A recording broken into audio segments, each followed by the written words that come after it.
Hey, I want to show you how quickly you can generate your likeness, your face, with AI in any scenario that you want. Now, you're probably seeing people do this for YouTube thumbnail images or just other images that you're seeing online. Maybe you're seeing celebrities, getting recreated in wild situations. We're seeing it all right now, and AI can do this really fast with this new image creation model, this engine called Flux.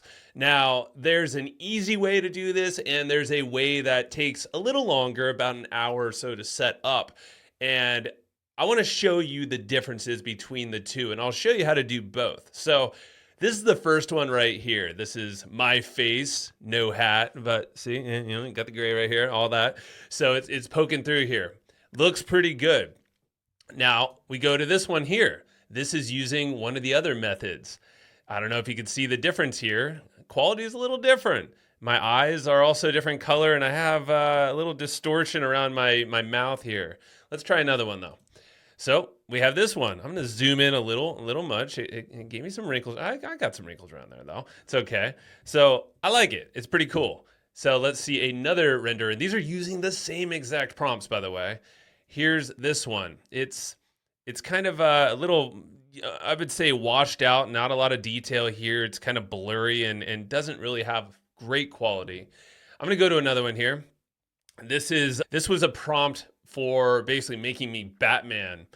The face is a little, again, the quality is lacking on this one. So if I go over here, here is the other model I used and the other method, which I'll show you. There's this one, kind of some freaky looking eyes there. And then, hey, let's do this one. And this one I wanted to show because of the detail. If you just look in there and just take a look at things there. Okay, so here's the thing. Creating images with your face on any kind of character or scenario, anyone can do it right now. And I want to show you. So there's two methods. The first method, the easy method, is the one that was generating this right here and these types of qualities. Now, these were actually I was doing side by side, same exact prompts. These are the same prompts as are these right here. Those are all generated with the same prompt. So the first thing, as you probably can guess, the easy route was generating the ones that were not as good quality. Now, if you want to get up and running super fast, that's using Rendernet.ai. And you can do it for free. You can create an account, you sign up here. Once you're in there, you can see Flux right here on top. So the idea is that you choose a character or you create yourself as that character, and then you can generate consistent images with yourself in it. If you choose to use yourself as the character, you can see they actually give you some characters down here, and then you can train yourself just using one single image. It's very easy. You just click this button, you upload your image right here, and you can see this was mine that I uploaded. Very simple. You just kind of crop into the face here, just frame yourself up, hit next. You choose either realistic, stylized, female, male, adult, young adult, middle-aged, elderly, and straight. I would say I used to have black hair, but now it's more gray. And then I would go next and then name my character. And then really, it's that fast. It's already taken. So let's do another Joe Fear character. And you can see it's successfully created here. Now, what I can do very simply is it puts me in this flux mode, or if I want to go back to it, you would just go back to this front page, say try flux, choose your character. I'm going to choose this one, generate with flux. And you can see immediately it wants to generate me in the style of a model wearing Hugo Boss clothes in a garden. I guess that's their default style. Now, let me show you what it made me look like right off the bat. I didn't do any special prompting. It made me look like a older version of myself. I would say much older version. And the face just looks weird. It's adding these like scars almost around my face, and it's just odd. You can see some of the other ones, like it's really, I don't know what's going on. It's adding a lot. I'm not a fan, to be very honest. Here's another one, very dapper me in a garden. But again, why do I look so old? And maybe it's because I specified gray hair. Hello, you can have gray in different ages. So That's this. So what you would do is down here is you give it a prompt, and in this case, you can see the prompt I used for these ones right here, for these two images. If I go back over here, that was using this same prompt. It says Joe Fear holding an illuminated book titled Build Wealth Like the Top 1%. This is based off a podcast episode I did. Extreme close up, face shot, piercing eye contact, and it goes on. And that's what it generated right here. So you can see, it looks like I have the option to upscale. Now, when you generate these, there are free options. It does take a long time, as you're seeing. I paid for the upgrade, just the most there I am there. It's questionable, and it doesn't really account for. I've noticed that the quality, this one's actually a little better, but again, it's not following the prompt. It's not really keeping me really realistic looking. So Rendernet.ai, it's an option for you. I like the fact that it's quick and easy to generate something like this. But I want to show you another way that does take a little bit extra time to set up, but that's the one that's creating things like this, where you can see there's a lot more detail. It actually has the color of my eyes in there. There's no extra scars or my mouth in a weird shape. Over here, different expression. It's actually capturing my hair pretty accurately. Going over here, now I'm Batman. I just wanted to try something different, but you can see like it's a lot more realistic, and this was just generated right out of the cuff. Now, what this is, what you're gonna do, there's two websites you want to go to. There's one called replicate.com, and then there's going to be another one called huggingface.co.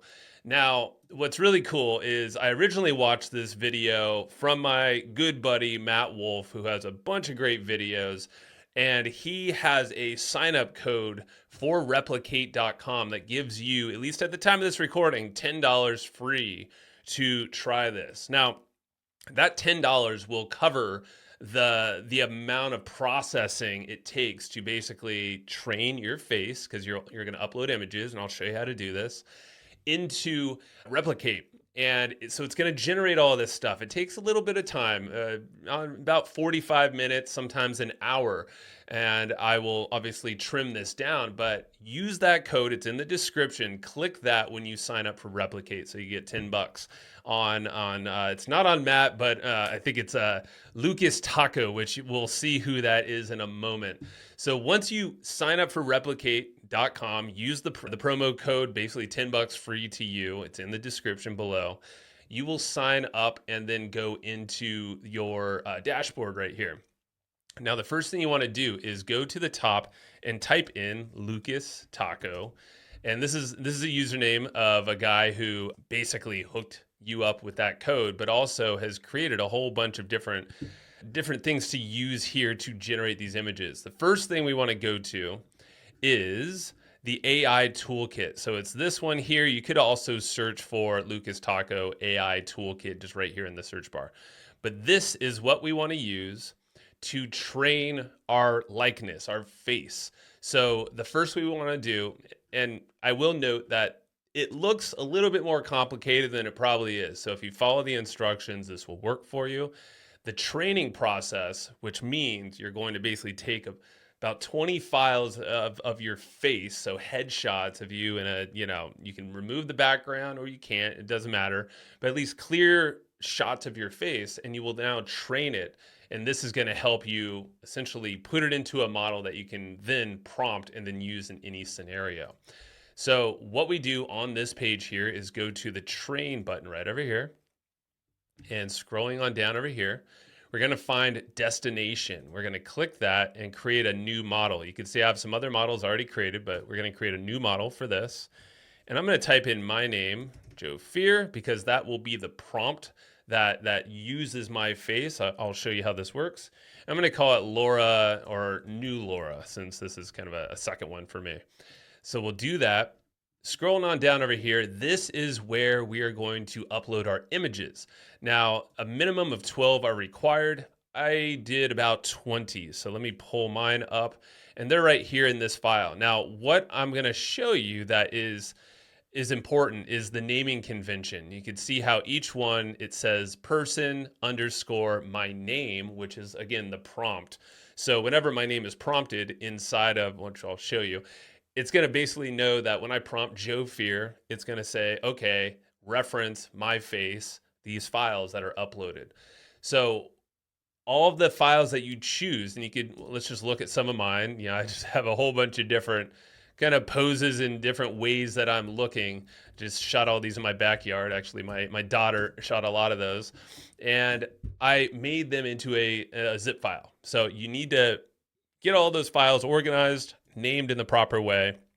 And I would just say person underscore your name and then the number. And you can see naming convention all the way down. I have 22.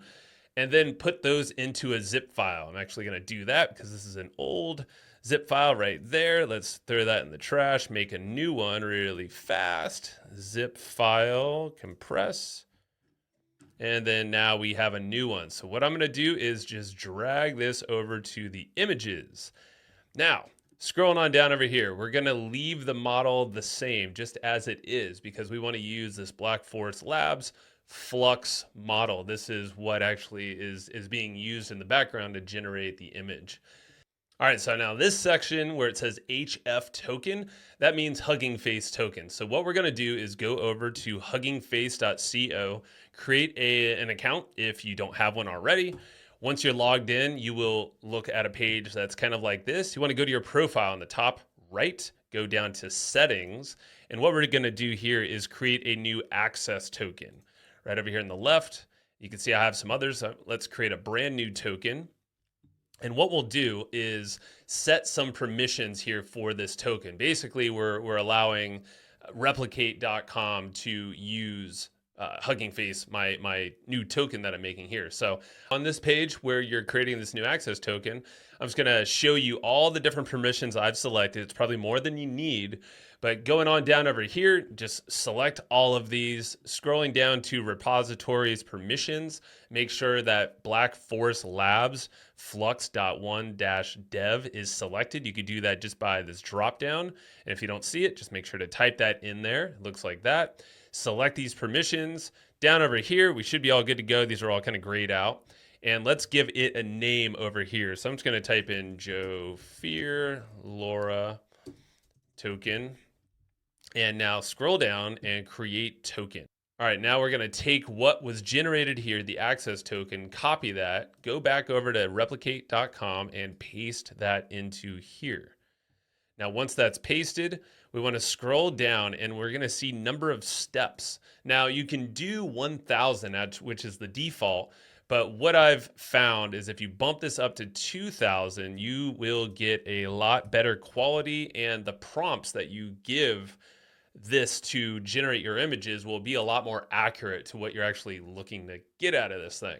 Now, the downside is that this will make this take longer to train your new images. So if you do about 1,000 steps, I would expect about 25-ish minutes to train your images. If you go up to 2,000, you're basically doubling that. Now, the cost for these things, just if you were thinking about, remember you have that $10 credit in the description below, it took about little under $3 to train it at 1,000 steps, and I would say double that if you want to train 2,000 steps. So you're not going to be out of pocket anything as long as that link is working down below because it's going to process. Basically, like you're using the most amount of bandwidth to process your images when you're training. And then when you're generating images, it's literally fractions of pennies to actually generate new images. So that's about that. Set it to 2,000 is what I would recommend. Scrolling on down over here, we're going to leave these all the same. Now on the very bottom, we're going to see repo ID. This is what hooks what you're doing over here in Replicate over to Hugging Face. So it's going to automatically load what is done here with the training back over to Hugging Face. And you can see you need to follow a format that looks like this. So what I'm going to type in is my name, the account over there, and it's going to be Joe Fear /new Laura. And we are going to now create that same naming convention we did over on Hugging Face. So this is where you switch. Now in Hugging Face, you want to go find your profile, that drop down and find new model, click that. And now you can see the owner, this is that first bit. So I'm just going to paste this. You're going to delete that front bit because that's already over here on the left. And we're going to the model name that we're creating, which is something to remember here is your name. So put your name, which you want to reference in the images like we were talking about, dash, in my case, new Laura, or you could put Laura or really anything you want. All right, now once you do that, you have that filled in, skip the license part, make sure that this is public, and then select create model down below. Once you've done that, let's go back to replicate.com. Now we are synced up with Hugging Face and we want to click create training. This is where we sit and wait for a little bit, but you'll be able to watch the progress of this once it gets moving. So let's take a look at it. And you'll see on the right-hand side, it'll show you the progress of how we go about things. Again, this will likely take about 45 minutes to an hour at the 2,000 steps. And I would predict it costs about $6-ish. Now, if we look at my invoices from before, so this is how much I paid overall is just 20 bucks. And, I had a $10 credit when I first started. And you can see it breaks down how you're actually generating things. So this right here, you'll see my costs as it is to actually train different models. And I've done this multiple times. You can see I've used $28, but the breakdown here, the unit cost is, 0.0014 cents per second. So you could start doing the math on that if you were concerned about the cost. But again, right around $6 or so is what I would recommend or I'd imagine that this is. All right, we have done it. We've successfully trained our model. That's exactly what we want to see happen. So I hope that's the case for you. There's a bunch of code and you probably followed along this whole thing here. My whole processing time took 71 minutes. So it was a little slower this time. And again, that was with 2,000 steps. But you know what? It's the best time now to just go test it and see if it works out. So I'm going to show you my process now that we have trained your face, your likeness, and you have everything ready. I mean, now there's no more training to do. That's the hard work. Here's the second step, or like the next phase, is you want to come up with a prompt to use to actually generate this image. And I'll give you some ideas and a prompt to use. And then we just got to start generating some images. Now let's go do it. The very next thing you should do is find this page. Now it's over at replicate.com/lucataco/flux-dev-laura. That gets you to this page that the same guy that we just trained the model through, he created this that we can basically use as our interface to create new images. Now, it's very simple. It, again, probably looks more complex than it really is. Now, if it was easy, then you would probably not get the best results. So we got to come up with our prompt. I'm going to show you how to do that. And I'm just going to use one that I already created.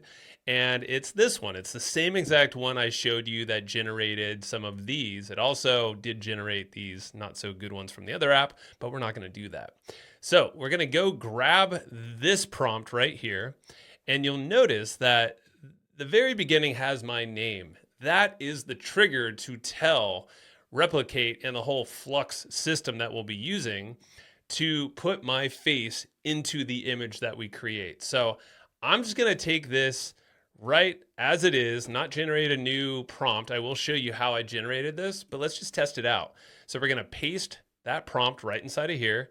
And of course, this is built out. I did not write this out. I just kind of gave it a rough idea and then it created a better prompt. I'll show you how we do that. So we have the prompt in there. My name or your name is always towards the front because that is going to give it a better chance to highlight you as the main figure. Basically, the further into the prompt, it kind of shows that it just doesn't weigh as much importance as something to actually generate in the image. Scrolling down, we have the aspect ratio. You take a pick. I like 16:9 because that is kind of a YouTube thumbnail style. You could use it for a lot of purposes.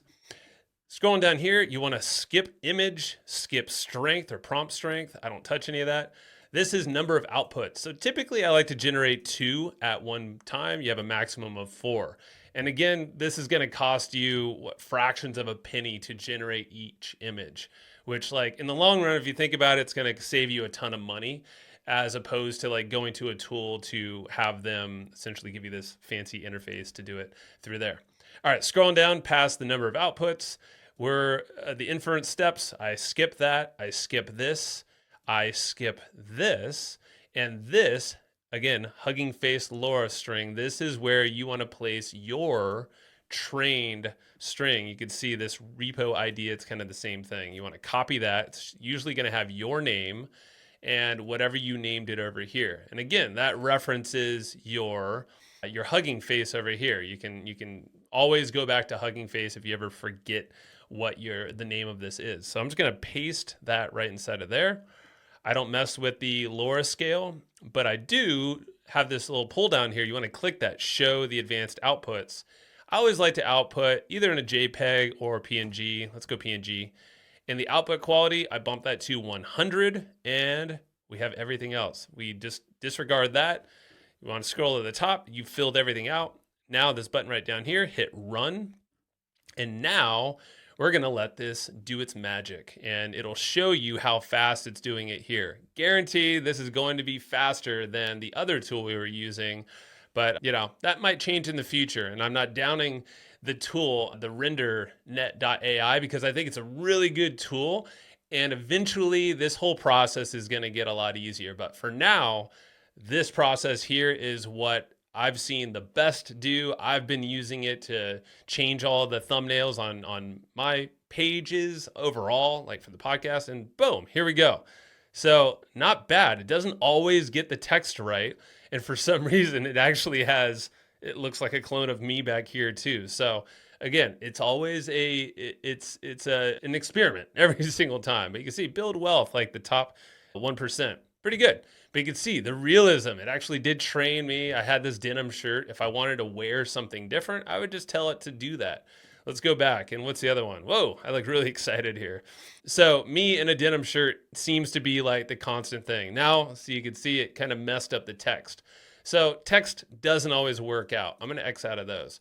But what I would probably do is go to my prompt, and I would change this. I would probably put a different shirt on me. Maybe I'll even remove the background or not have a background. Or I can always take whatever output that I get and I can remove the background in an app kind of like Canva or something like that. That's probably where I would add the text as well. So what I'm going to do is I'm going to show you a prompt, and this was inspired by my buddy Matt Wolf as well. I'm going to go into my Claude project. So what I have set up here, I'm using Claude.ai, and I made a specific project to myself that's called Flux Image Prompt Optimizer. Now, in the instructions and the project knowledge of this, I added a prompt, and it's this one right here. I'm going to read it out, and then you can copy this, you can modify it. I've modified it as well. And you can kind of simplify it if you want it as well. But let's read it. You are an AI prompt optimizer. Your role is to take the prompts that I give you and optimize them so that the image generated is higher contrast, has more brilliant colors, and has beautiful aesthetics. The subject of this prompt will always be Joe Fear. Of course, you'd replace that with yourself. This is the trigger word to use my face within the image. The prompt should always mention what camera angle should be generated. We want the subject, Joe Fear, to always be the main focus of the image and his face to be seen in the image. Always start the prompt with Joe Fear and then continue with the rest of the prompt. Whenever the image prompt is submitted, respond with 3 optimized prompts to get a better version of the same idea. Don't give any extra context, just give the optimized prompt. Now, what I'm going to do is, and this is me on the fly doing this right now, create different clothes for Joe Fear to wear. We're just going to do that. That's probably not even the best prompt, but you know what? Let's roll with it. Now, what I like to do is sometimes just go to previous podcast episodes for me and recreate thumbnails that are already there. You can also, go to your YouTube page, do all that. So I'm just going to copy this right here. And you know what? I don't try to overthink this. Create a thumbnail image around this podcast episode. Let's see what happens. So what this is doing now is it's going to recreate the theme of this into an optimized prompt. All right, so I'm just gonna take this one. I don't know, I'm just picking the second one without really reading it. I just wanna see what it generates just to show the difference of things. So you can see I'm now in a smart casual attire. It has me dressed up a little differently, standing confidently, labeled financial freedom in the background with stocks. And it's probably not one I would actually use, but just for this video's sake, I'll show you. All this stuff's gonna stay the same. I'm actually gonna take this down to 1 just so it's faster. We're gonna run it. If you're on the same page, you won't have to tweak any more of the settings over there, but you'll see it generates really fast. And this, I would highly recommend to build your own project in Claude, because this is how you can generate ideas super quick as well without agonizing over the prompt. Whoa, look at me. Okay, this is different. Looks like my head's a little tinier than my body, but that's okay. You can see maybe the camera angle should go more high than low and up. But you can see it's putting me in different clothes. Let's just for fun do another podcast host one. Let's throw that in there and run it. And like I said, typically I would have multiple at once I would do, and then kind of pick and choose from there. So as this is generating, I'm going to go over to one of my favorite tools, Canva. So to make a YouTube thumbnail, this is typically the phase I go to, or my team does, when they want to put some text on there, maybe some more styling, and that will be done in Canva. Again, in the future, this is probably going to all be one tool, but for now, this is the process. Oh, wow. Okay, so I have my own studio. I'm very professional looking, but that's cool. So I would probably, if I were to make a thumbnail, I would remove the background. But like, check this out. That's pretty cool and high quality. I mean, like, I'm a news reporter, it seems like. I'd probably copy this, go over here, if I don't just use it as it is, and do this. If I wanted to remove the background, that's pretty easy to do. You just do that, and it should remove all this stuff around me, and then that's pretty good. All right, so what I want to do here is I would put a background on this thing. I would probably make a new page and find a template that kind of has the style I'm looking for. So, maybe it's, I don't know, you could find something like this where I replace this guy, and this is probably not the one I would actually choose, but again, for speed, I would probably do that. And then, you can now put this in the background. I can tweak all of this up a little bit here. But the point is, now I can tweak text, kind of have a thumbnail with me right there in the mix of things. Obviously, there's layers here that I'm not going to go through and do now. But the point is, now I would bookmark this URL right on top here.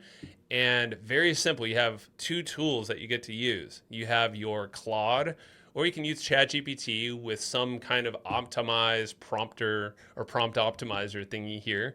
And then you want to save this page right here, the Luca Taco Flux Dev Laura page, and just plug in a new prompt every time. Your aspect ratio, all this stuff is kind of the same here. Maybe change the number of outputs, and then make sure that this is tied to your hugging face. Hit run.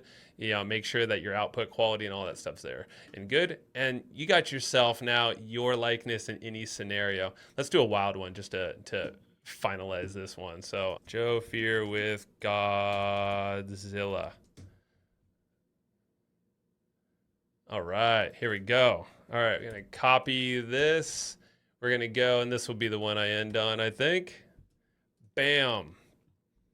What do we have? Oh man, okay, so it has Godzilla really big. It doesn't really have me as the focus, but you can see if you slink in over here, it kind of looks like me in the background. All right, so these are pretty cool, but it doesn't really show me so much. I'm gonna do one more. All right, we're gonna do a close-up shot and just try this one more time. I'm very curious. All right, so you know what? Maybe Godzilla is just too large for me to be the focus, but it does look like me over here a little bit. But maybe that wasn't the best prompt. Again, practice and just see what comes up. But you know what? At the end of the day, it's very simple. This is a great thing to have someone on your team do if you don't want to get in the middle of all of this. And once it's trained once on all of your images, you don't have to do it ever again. So have fun with this, mess around with it, make some YouTube thumbnail images, and let me know what you think in the comments. If you have any crazy ideas or prompts that you think are working for you that we can swipe, it's always cool to kind of test what other people are doing too. And that's a little tip, is look around and just steal some other prompts and put your own likeness in there, and then you'd be surprised with some outputs. It's pretty fun. All right, till next time, make sure to hit like, subscribe, all the fun YouTube stuff. And, I'm here, basically my role and what I do here on YouTube and also on the podcast, Hustle and Flowchart, is to basically show off really smart workflows, AI tools like this, and things you can do to work less, ideally, make more money with your business if that's your thing, and then just make a great life and have fun in the process. All right, so thanks for hanging out, and we'll see you next time.